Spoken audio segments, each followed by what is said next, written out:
Hey, welcome to the Invisible Strength Podcast. Today we're welcoming Denise, who is impressive.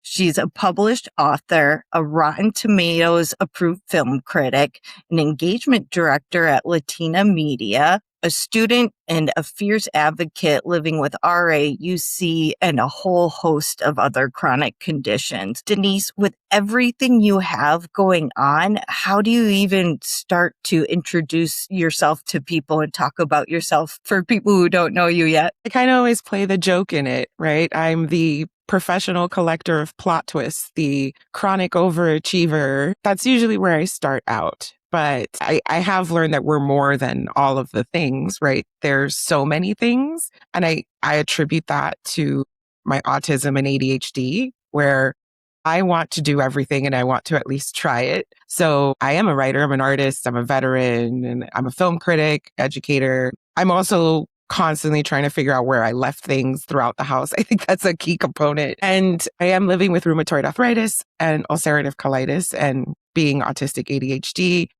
All of those things shape my perspective. They're all part of the whole. And it's definitely difficult for me to introduce myself to new people because I'm never really sure what they want to hear or what they need to hear. And if there's, I would say, a common thread through everything, I'm full of curiosity. So whether I'm writing about film or researching in AI ethics, I'm constantly looking for ways to advocate for accessibility. Exploring colonialism is my number one thing right now, and culture and the arts. And I'm always asking, I guess, the same question. So what happens when we finally decide to see people as whole human beings instead of these categories that we tend to place ourselves in?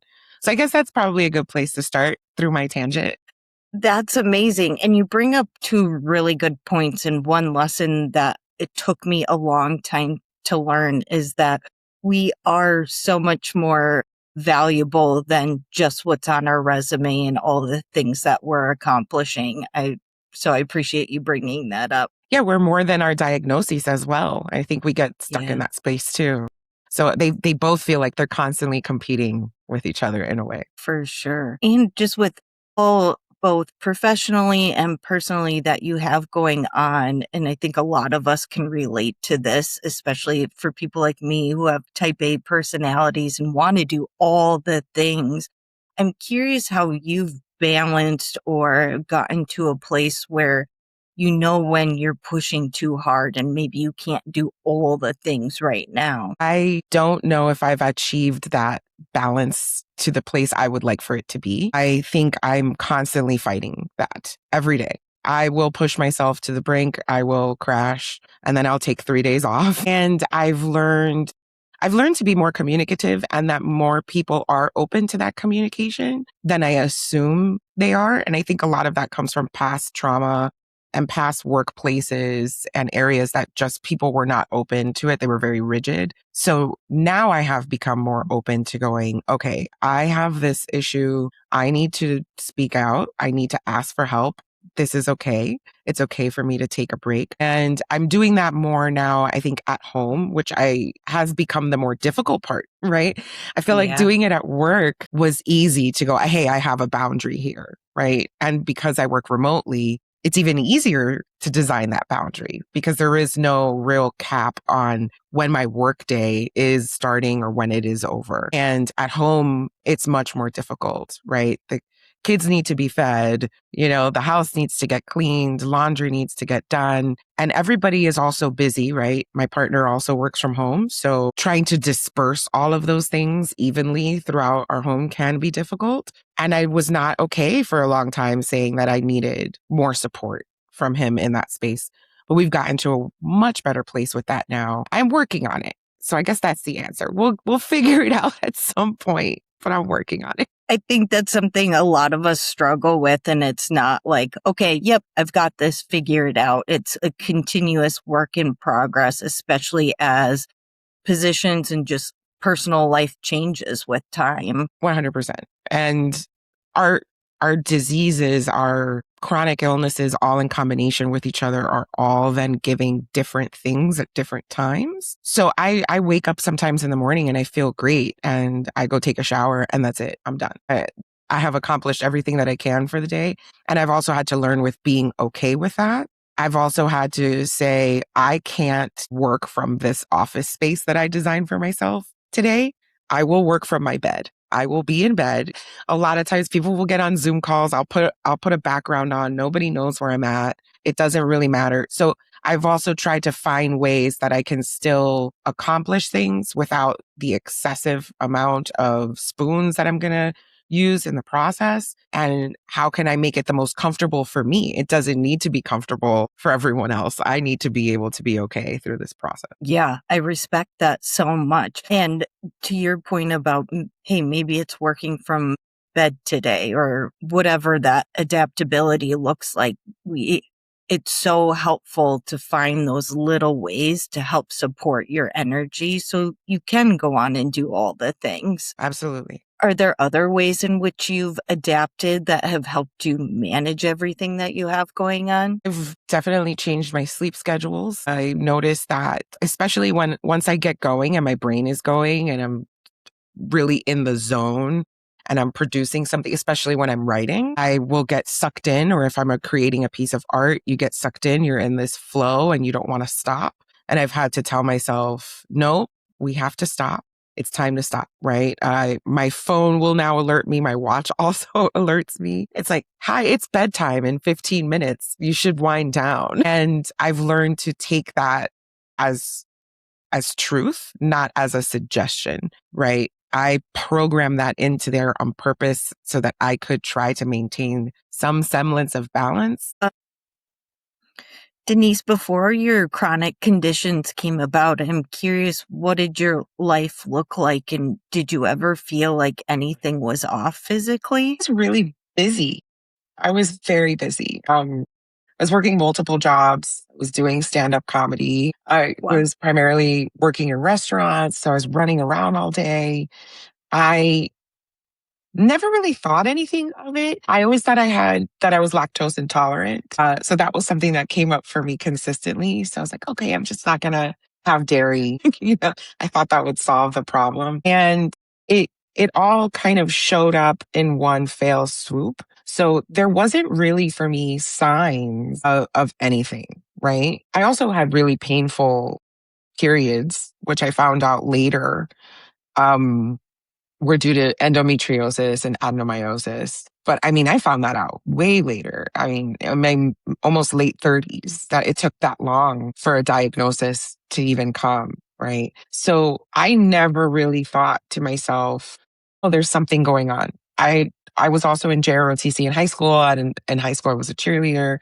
So I was working out a lot and exercising a lot. So I thought my joint pain was normal, especially cheerleading.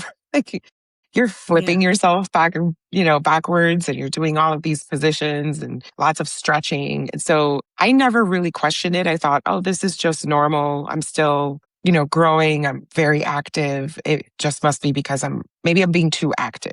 Maybe I need more rest period, or I need to stretch more. But it was not something that I was really thinking about. But now that I look back at it, I realized that it's not that I was like ignoring my body because I didn't care. I was ignoring it also because I thought, one, that these things were normal. And I think as women, especially, we're constantly being told, oh, that's normal. Or you have anxiety. Yes. You're just really anxious, or this is normal, right? These pains that you're feeling are normal. This is part of being a woman. And so I realize now I wasn't ignoring those things because I didn't care. I was ignoring them because we've been systematically indoctrinated into these belief systems that tell us to keep pushing, right? Keep going. It's not that bad. Just take a Tylenol, move on. Everybody else is experiencing the same thing that you're experiencing. You're not an anomaly here, right? And that phrase always comes up for me when you hear hooves. We think horses, not zebras, right? And it took me years to be able to, when I go to advocate for myself, to say, I'm usually the zebra. Okay. So we need to dig into this a little harder. I do wish I had spent more time advocating for myself, or even understanding how to do that. And that itself took years before that even happened. But I was just pushing. I was pushing through and continuing. And I'm like, I'm young, right? That's also something that we would hear a lot. Oh, you're too young for this. That's something that happens to people who are much older than you. You're too young for arthritis. You're too young for these conditions. And we're not, right? Everybody's body is different. And so I wish I had more understanding of really how to push those things then. Yeah, that makes total sense. And I think it's so easy for us to attribute it to cheerleading or some other outside source without like fully reflecting on maybe this is something going on internally. I had a similar experience. I was in high school and obviously I'm very fair skinned, would go to the beach and I'd get these horrible heat rashes up and down my arms. And I was like, it's just because I'm so fair skinned. But now looking back, it was like, that was some of the first signs of lupus going through that. So I relate to the feeling of just brushing it off and attributing it to something outside that we're doing. And I think a lot of the times too, we're not told when we feel certain things that this is our body giving us warning signs, right? Yeah. This is our body's way of asking you to listen, asking you to pay attention, right? That's why it's so critical to write all of your symptoms down and keep kind of a diary at the beginning so you can really look back and go, oh, wait a minute. No, like there's something definitely happening. These are not random one-off things. These are consistent. And we're not taught to listen to our bodies in that way. We're taught to listen to the medical professionals around us. They must know more than we do. We didn't go to medical school. And I feel like after a certain period of time with chronic illness, you start to feel like you went to medical school. Yeah, for sure. That is a critical tip for people early on in their journeys is just start keeping track of what's going on, even if it doesn't seem like there's any rhyme or reason to it happening, because that can be an incredible tool to start self-advocating in the doctor's office and elsewhere. Absolutely. How did you feel and how did you manage or navigate those times where you were constantly being dismissed? It's just anxiety. It's just part of being a woman. That can be so infuriating, but how did you handle that? At the beginning, I started to look up things a little bit more, right? So I started to then read research papers, medical papers, all sorts of different things so that I had at least the vernacular to have a discussion where I felt that if I brought that vernacular up, right, into their space, that it felt like we could have a talk. I found that that didn't help either. And I started taking my husband with me everywhere I went, which I know for him was like an arduous situation, right? And I was like, no, you have to come to the doctors with me. I need proof. I need another person to acknowledge that they're witnessing the same thing I'm witnessing, that I'm not alone in this, that you're seeing this. And at some doctor's offices, I needed him because they wouldn't even speak to me. They would only speak to him, which was even more off of the wall crazy for me. I'm the one having this experience and you don't even want to have a conversation with me. You just want to have a conversation with my husband about my body and what I'm feeling. So I had to take him with me a lot of the time. After a while of, I think, trying to be as thoughtful, as kind, and as patient as you possibly can while you're in pain, while your body is doing all of these different things that you don't even understand what they are, while your nervous system is also breaking things apart in a different way. I got past the point of being nice. I got over it and I was like, okay, I don't care how I am perceived anymore. Because that was, I think, a lot of it too, right? Especially being Latina, right? And in specific areas where I am the minority, they maybe only meet 2 or 3, Latinos in their practice. I was feeling I'm not only being dismissed, but is this like a racial thing? Is it a gender thing? Right? All of those things are colliding at once. And I finally got over it. And I was like, I don't have to be nice anymore. I'm in pain. I'm having a hard time. And you need to put then in my chart that you're refusing to care for me. You need to give me the ability for my insurance to approve me going and getting a different opinion, right? We need to get testing. And it took a while. It took a lot of doctors, a lot of bouncing around. And finally having people believe you is mind blowing. Where you're like, hey, Yeah. I think I need these tests. I think this is what's going on. What do you think? And now I have this moment where I get to sit down with my primary physician and we basically just brainstorm. right? Where she's like, well, I think it could be this. And I was like, yeah, but these results came back like this, and this looks like this. So I don't know if that kind of maybe does it way more in this direction. And she's like, well, that's actually a good idea. So let's try to get more testing. But once I decided that I didn't have to act a certain way. I didn't have to fulfill some kind of space for someone else while I was also in pain. I think freed me so much from a lot of the fear of speaking up for myself. Yeah. Good on you. You bring up hurdles of even being heard. I am curious how your work in cultural studies helped you navigate that. There's so much going on, especially in cultural spaces. And I think now, especially because I focus more on film and television and entertainment, where people get really excited with entertainment and they think entertainment journalism is just all about salaciousness. But they're, oh, who's J-Lo's boyfriend today? And I'm like, that's not what I do. But in that process, and then in interviewing other actors, right, producers, and they're being vocal about their own, health conditions, that's happening now in a way that we haven't really seen. Right. Selena Gomez, right, who's talking about her lupus and all of her diagnosis. We saw Christina Applegate with MS, and we've seen where that has gone for her.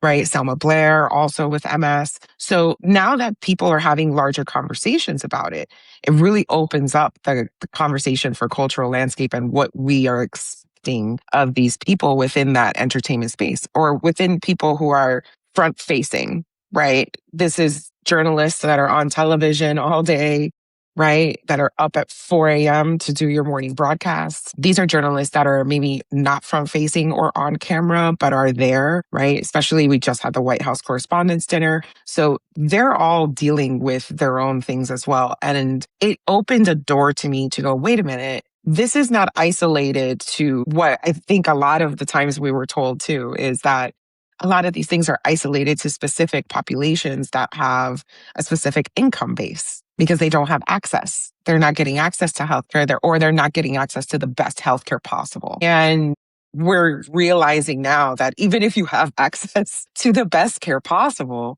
you're still suffering. You're still in pain. There still aren't answers and there still aren't cures for a lot of these conditions. So I think it helped me bridge that gap to go, not only am I not alone, right? These amazing women that are making movies and making television shows, which is such an arduous process already, are doing it while they're also ill. And if they can figure out how to get a TV show timed out for them, I can figure out how to call my boss and tell my boss I'm not coming to work today, right? If they could call their producer and go, hey, I'm having a flare and we're just going to have to push production back. What is stopping me from advocating for myself in the same way? So I think it gave me more power and more understanding of the larger general conversation that isn't really brought out to us all of the time. So I feel like I got lucky being in that space as a journalist that I get to hear it. And because I'm so open about it, a lot of times people will just tell me, and they're like, oh, I have this, I'm like, well, I didn't know. Let's talk about it. Right. And so that advocacy comes from a really critical lens of cultural critique, but also through this fear of pressure and being alone and being stigmatized in this space. And that really just let me open the door to going, oh, I'm just like everybody else, right? You might not have a diagnosis, right? You might not know, but you're still living in this day to day, right? And so we're really no different there in that process. Yeah, I appreciate that so much because especially with these autoimmune conditions, kids are getting diagnosed younger and younger. And we've heard time and time again, I thought my life was over. I felt so alone. And in reality, there's millions and millions of people dealing with stuff like this. But when you're in the thick of it, it can be hard to lift your chin up and see that there's a whole community out there willing to support you. Oh, absolutely. And we're seeing that a lot on social media, right? TikTok, Facebook, Instagram, people with chronic illnesses, or people who are still haven't been diagnosed, who are going straight to social media and begging, and going, hey, here's everything I'm dealing with. Can somebody please help me? And you're finding more and more physicians jumping into social media going, hey, maybe these are the questions you should ask your doctor. Maybe these are some tests that you should look at. And I think that's definitely opened the door for us to have larger conversation. I mean, if we're not looking at how to shift this cultural understanding, we're failing ourselves at that point. And I think, especially here in the United States, with everything that we're seeing going on with healthcare and the administration that we're currently under, it behooves us, right, to really take these matters into our own hands and to be the largest advocates that we can for ourselves. No one is going to do that for you better than you can. Nobody knows your body better than you do. Couldn't agree more. So I'm curious, what does advocacy look like for you on a day-to-day basis now? I'm very open about this. And so I'm always talking about it with as many people as I can. But also right now, specifically, it's looking like, how do I do this for my mother, right? My mother is dealing with her own health issues right now. They're not able to pinpoint things. She added me to her My Chart, so I can now see all of the tests. I can see everywhere she's going. And I'm sitting down with her going, okay, how do we advocate for you in the best way? Who else is there in that area where you live that we can get a different opinion from? What are the tests that you think we should be looking at that have not yet been explored? And my mother has worked in healthcare my entire life, right? And which is even more frightening, right? That she has the vernacular, she knows the right people, and she's still not getting the care that she needs and that should be required. So I think that's the interesting part too with her, is that she's talking to other doctors and other friends that she has, and they're coming up with game plans, but then her physicians don't want to follow through. And she ends up in the same spot, kind of just circling in that same situation. So right now for me, it's how can I advocate for her? How can I make sure that she gets the care that she needs, even though I live in a completely different state? So what does that mean? Do I have to call all of her doctors? Do I have to look up new doctors for her? What is it that she needs that she would want from me? And how can I help her in that space?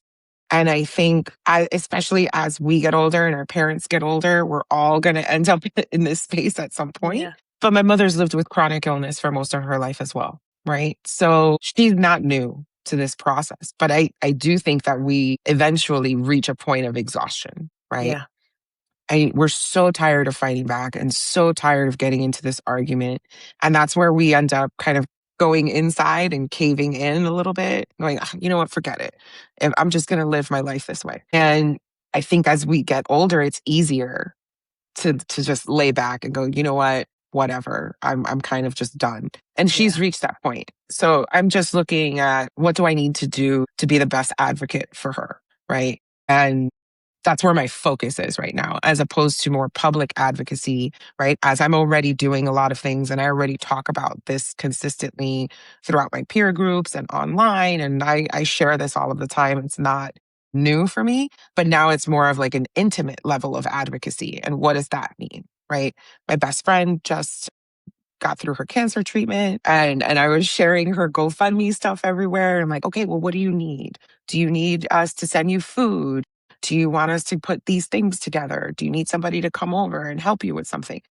And I think a lot of the times when we think about advocacy, we think about it in like this larger scale that somebody has to be out there going, I'm fighting for ulcerative colitis rights. And sometimes it's just helping the person who just got diagnosed get through the day and going with them to a doctor's appointment, right? Having a conversation with that doctor to help them and go, hey, I've tried the same medications and she's now tried them or they've tried them and this isn't working, right? And it didn't work for me either. But here's what I ended up finding out after 10 years of this. Maybe this is a better option.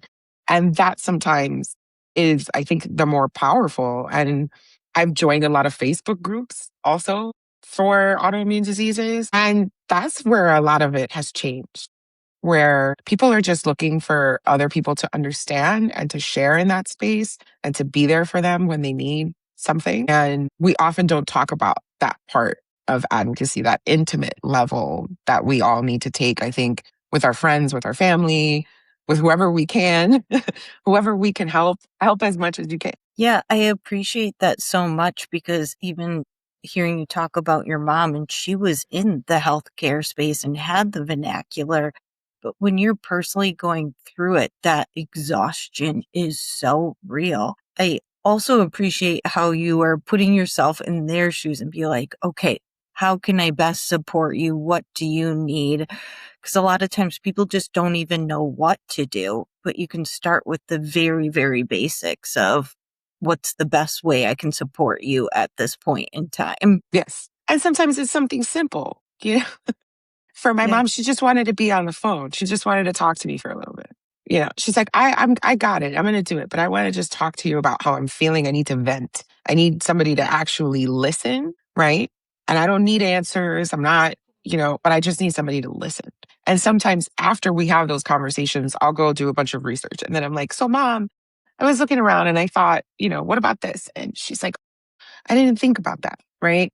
But now she's had some time to process and she just really wanted to feel like she was heard. And I don't think we don't think about that either when we talk about advocacy, right? We are not having that conversation as much as I would like to go. I sat down and I just let somebody vent and listened, and that's what they needed. And now that I've listened, what did I ascertain from that? And how can I be helpful? But first, we have to actually sit down and spend the time to hear people out in their worst possible moments, right? And there might not be an answer for you to give, right? But there are so many different ways to advocate for care. that validation is critical simply because, especially after we've been through sometimes years of being dismissed and then second guessing ourselves. And it's like, wait, am I the crazy one? Am I making this up? So having Yes. someone else to just listen can just be a complete game changer. Oh, absolutely. Absolutely. I've definitely been there. I thought I was the crazy one for a long time. Right. I was like, it's just me, right? It's just me. Totally, totally. So I'm curious because you had gone through years of just dismissing symptoms or attributing them to other things. What did the diagnosis process look like for you, as well as what were those feelings once you actually had a name for some of the stuff that was going on? I have always had intestinal, like digestive issues. I Yeah. thought it was just, stuff that was basic. And after just pushing it aside, I was like, you know what? It's not that bad. I'm okay. And then I got a MRSA infection from Okay. shaving, Wow. which is something that now I tell people all the time, like, please make sure to change your razor blades. The tiniest bit of rust on there can lead to a serious infection. And so that infection caused all sorts of problems. I had to have, surgery in that area. And then, of course, they gave me antibiotics. The antibiotics, the first round of antibiotics I was allergic to. And so I was like, oh, okay, I can't take this. And they're like, okay, we'll give you a different round of antibiotics. I was more allergic to the second round. And I Oh, was like, no, no. can't take this either. I'm also allergic to penicillin. So it's such a strange conversation when the antibiotics get involved. Yeah. I finally got through, I think it was like we got to like round 4, and that I was finally able to like take that. But by the end of round 4, I was severely incapacitated, right? Severe cramping. I couldn't leave the bathroom. My ex at the time had to like carry me into the bathtub and bathe Goodness. me and sit me down. I couldn't eat. I could barely drink water. And so we ended up at the hospital, and they were like, antibiotics can do that sometimes. Okay. And I was sure. Okay, I don't think that this is the case. They thought it was colitis, which then they wanted to give me another antibiotic for. Goodness. And I was like, don't you think my gut has had enough at this point? Yeah. And they sent me home. Obviously, everything then got spiraled even further out of control and got far worse. And I guess I was very lucky that people around me were making edibles at home, Sure. because that was I would have to have like a little piece of something just to be able to have like the hunger to want to eat anything. Oh, And wow. even then, going to the bathroom was so painful. And It was so bad that I was just like, I don't even want to eat anything because I don't want to have to go to, which then triggered all of my other symptoms, right? So then that's where the RA showed up too, where my body was obviously in a massive flare. I was having really the first massive flare of my life, and my joints started to swell up. My knees got like the size of my head. I couldn't really walk even more. Went back to the hospital. They were like, I don't know what you want us to do. Figure it out. I don't know, call a gastroenterologist or something. After calling a bunch of gastroenterologists and going to a bunch of gastroenterologists that all were just like, it's colitis, it happens from antibiotics. You'll get over it. It'll be fine. I went a couple more weeks through that process, which had already gone on for over a month. And then it became more painful, more violent. Right. And I finally met a gastroenterologist who, to be honest, probably should not have been still practicing gastroenterology. I've seen some of those. Where I was like, sir, are you sure we're okay? And he at least was like, I am willing to do, colonoscopy, and let's see what's in there. And he was the one who was like, oh, you have ulcerative colitis. This is not colitis from antibiotics. This is an autoimmune disease. You're flaring for the first time. I'm shocked that you're alive after being like this for a month. My intestines were bleeding so bad that he was shocked. He was like, oh, you're this close to rupturing everything and just bleeding out internally, and nobody would know. Yeah. Yes. And so then through all of that pain, I was also lucky that my ex at the time was helpful, right? That Yeah. we're not all in those relationships sometimes either, that we get that support in these processes. And he was helpful. He was like, well, let me look up more people who close by. Like, is there a place that we can go? And he spent the time calling, and nobody wanted to take my insurance. And I was too far away from the VA hospital to make it to the VA, right? I was basically living in the bathroom. Wow. So it was so challenging. But then finally, when he told me what it was, and he's like, I know exactly what we need to do, started medications. And then I realized that for me anyway, there was a moment of relief. I have a diagnosis. We know what this is. And then shortly after that came a moment of not all medications are made equally. And not every physician is abreast of all of the medications possible to get you into an optimal place, right? And he was advocating for medications that people have said now for years really shouldn't be utilized for prolonged periods of time.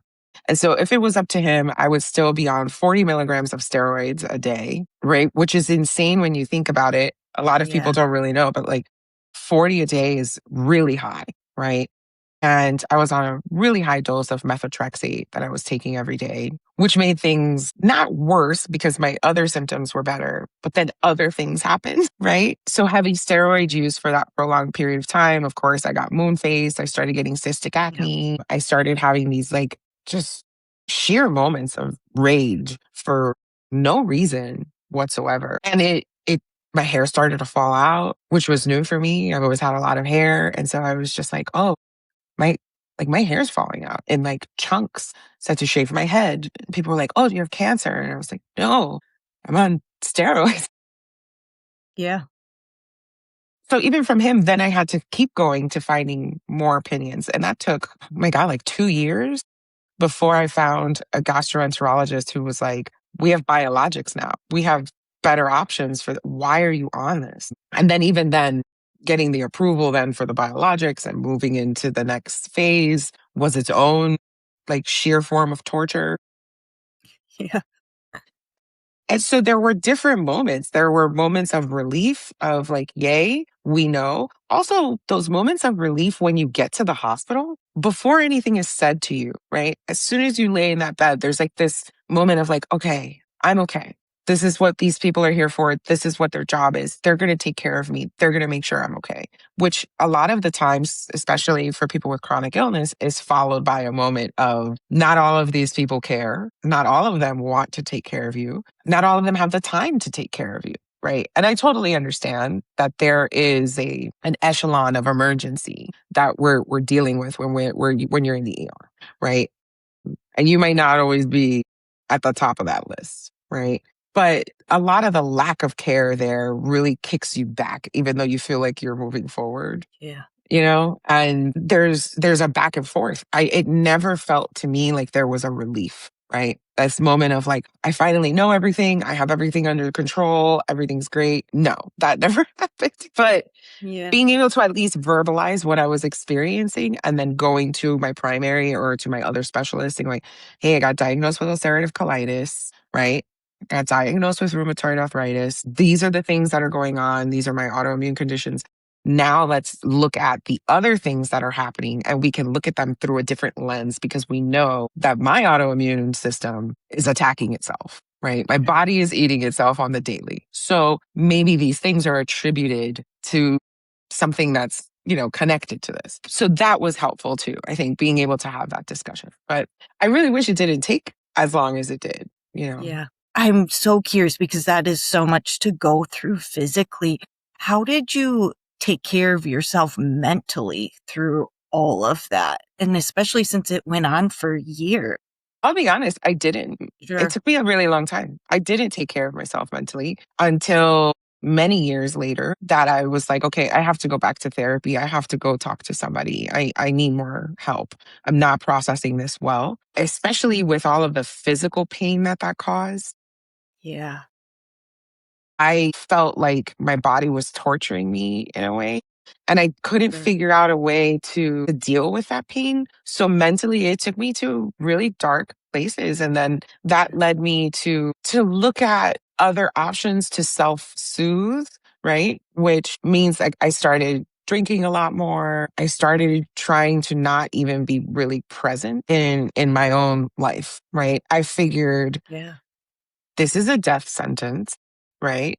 And even when I did get the great, gastroenterologist that I ended up finding later, he also told me, he was like, with both of these autoimmune diseases and the way that your condition looks right now, maybe you might maybe live to like 45, 50. Oh, goodness. And I was like, what? What do, what do you mean? He's like, well, let's be honest, like these biologic medications are, things that we used after we did cancer studies and they didn't work, for cancer specifically, but they worked for inflammation or they worked to reduce the immune system. But your immune system is so I'm on the highest dose. I was on the highest dose of Remicade you could possibly get at the highest frequency you could possibly get. And so he's like, if we have to continue this pattern, your body will eventually start to shut down, right? Your liver can't handle this. Your kidneys won't be able to handle this, right? All of these things will eventually get to a place that we're either looking at transplants or other options, so I would say like 45, 50. And so at that moment, I was like, well, if I'm only going to be 45, I'm going to live it up. Like, I'm sorry. I'm not just going to sit here and wallow. I'm going to go to the concert. I'm going to have the drinks. I'm going to eat whatever I want. I'm going to because now I can actually eat. Right. So Yeah. I stopped caring, I think, in a sense. And I feel like when I sometimes tell that story to people, they think it's liberating. They're like, yeah, because, if you're handed this sentence, and I'm like, yes, but addiction is real. Right. Yeah. And dealing with addiction to alcohol that is there because of PTSD issues, right, from my military service and other issues as well. Being autistic and ADHD means we also do have a higher propensity for addiction. We tend to look to alternative substances to kind of keep our nervous system in somewhat of a balance Sure. because I get so anxious. And so I'm so socially conscious. And after so much, I'm so overstimulated that I don't feel like anything helps that overstimulated feeling. And I looked to alcohol to fix that, which made things a lot worse for a really long time. And it took a while. I've been on biologics now for over a decade. They just now switched me to a self-injectable, which was a fight also to get and to not have to sit in the infusion chair for 4 hours every time, was really nice. But it mentally has always taken a toll, especially I think the infusions took a toll too after a while. Some days you go and it's great and you're full of energy and you can keep going. And some days you get out of there and you feel like you got run over by a truck. Yeah. And you're trying to still have your relationships. You're still trying to go to work. You're still trying to have a relationship with your partner. You're still trying to be kind and thoughtful and wonderful, but inside everything is falling apart and you don't really know how to handle that. So it took a really long time. It took me having a massive nervous breakdown, leaning really deeply into some OCD that was more health OCD, right? And medical fears that I couldn't let go of, which caused a ricochet of other problems. And that was like 2 years of my life where nobody could figure out what was going on, why I was having all of these like heart palpitations, why I couldn't breathe half of the time or get out of bed. And I'm not gonna lie, the first few people who were like, I think this is anxiety, I was like, please shut up. Yeah. Just stop. But it was anxiety. I was having severe medical anxiety, which led to a nervous system shutdown. So that was the answer I was looking for. Not that this is anxiety. It's that you reach such a peak of this level of anxiousness that your vestibular nervous system shut down to save itself, right? And nobody tells you how hard it is to come from it, right? And how to wrap your mind around just because my heart rate right now is 120 because I walked up and down the stairs 3 times doesn't mean I'm having a heart attack, Sure. right?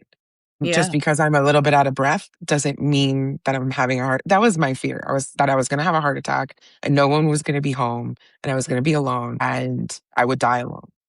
And that spiraled me into a place that I didn't even know I was capable of. And though I had heard stories of people who experienced some similar things, I had a difficult time like really wrapping my mind around that. And a lot of the medical industrial complex was just like, take some Xanax. The Xanax made it worse, which also a lot of people don't realize, right? Yeah.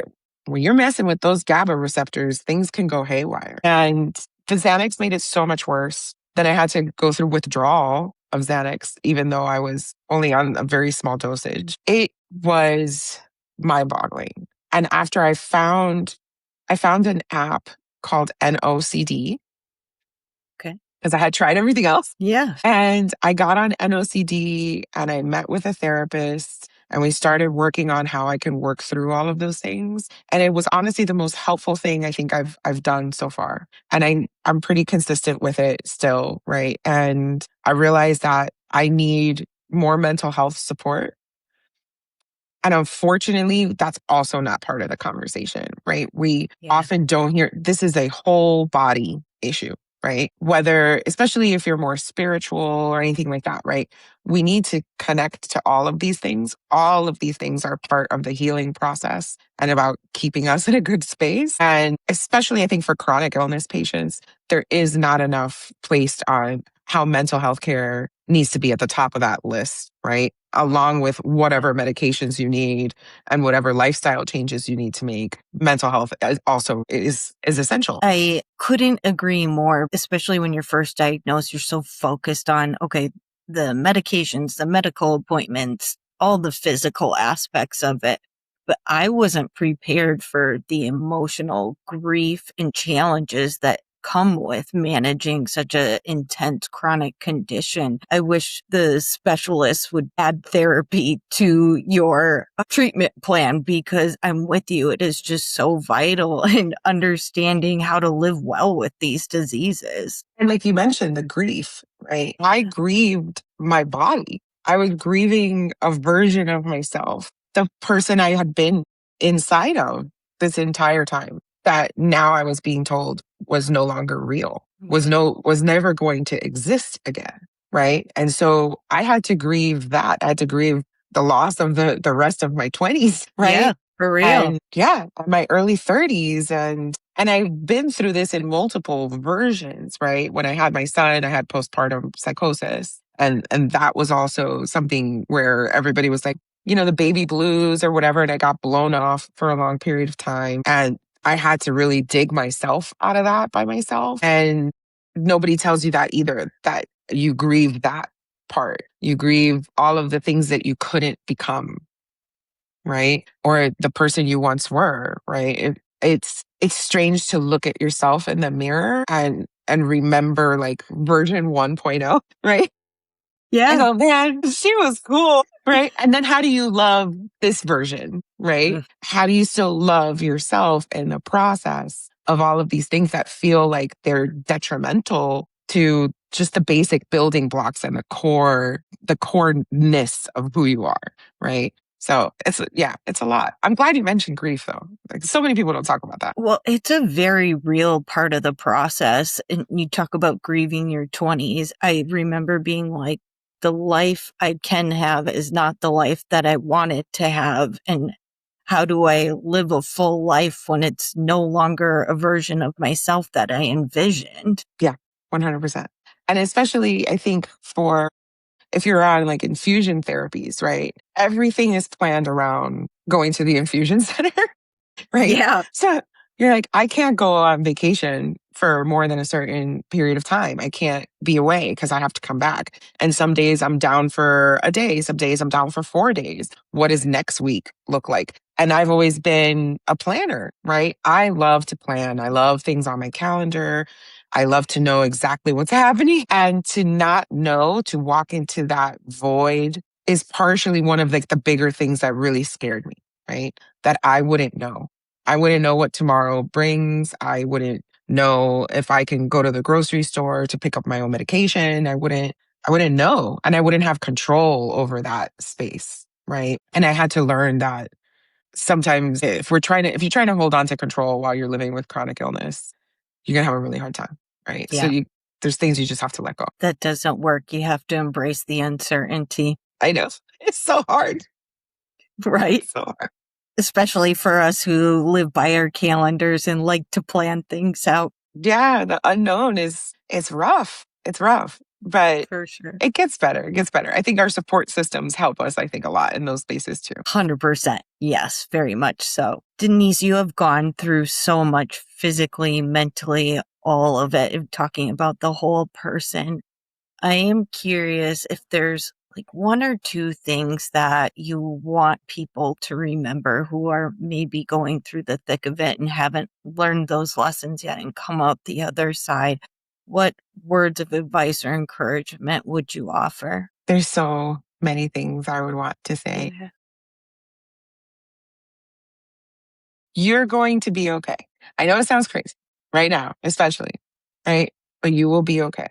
We are more resilient than we think. And it is okay to have a good cry. It's okay to lay in bed for 3 days, right? It's okay to order your food and have it delivered because you don't have the strength to get up and cook it. Find happiness in the tiny joys, the little things. For me, it's a very large ice cold Sprite and joy, right? Love it. And yeah, ice cold Sprite and some chicken nuggets when I don't feel good. That's it. That's my love language. Okay.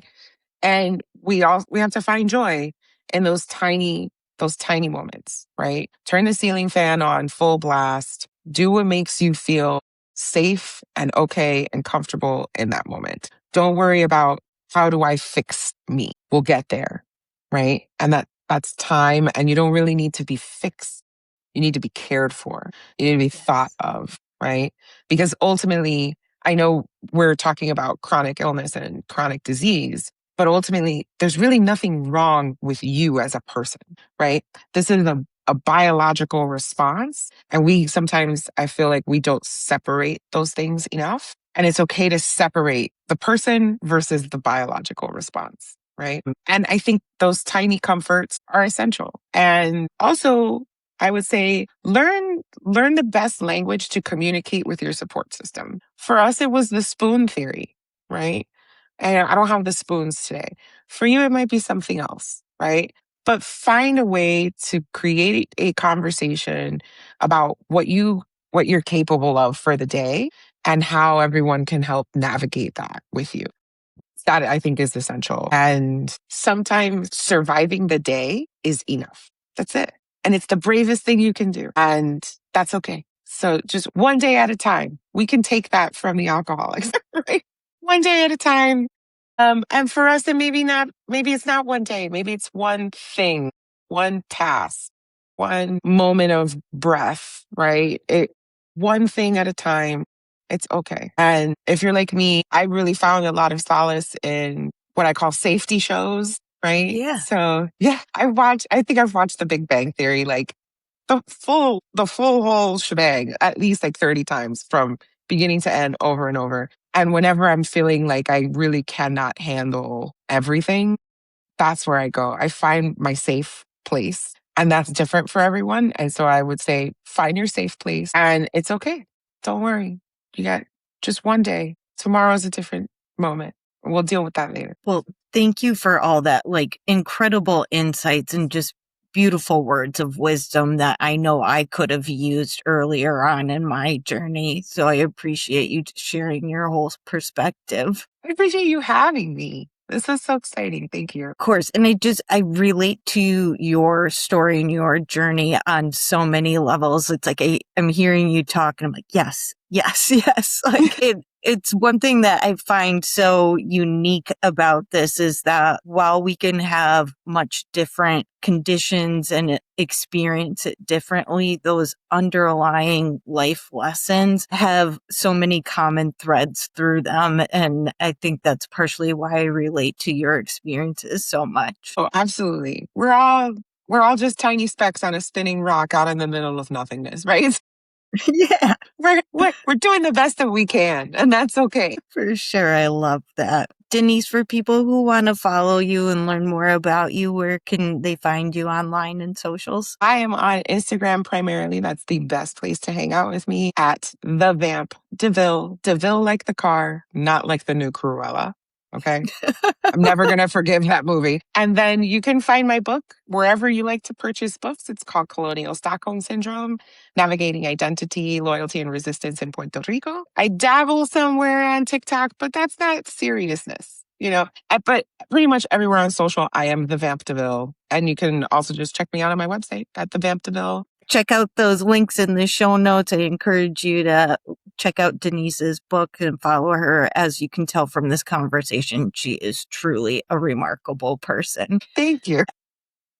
Also, make sure you check out invigorateyourjourney.com. We have tons of free resources and support to help you wherever you are on your journey. We want to support you in any way, shape, or form that we possibly can. Until next time, take care. Peace.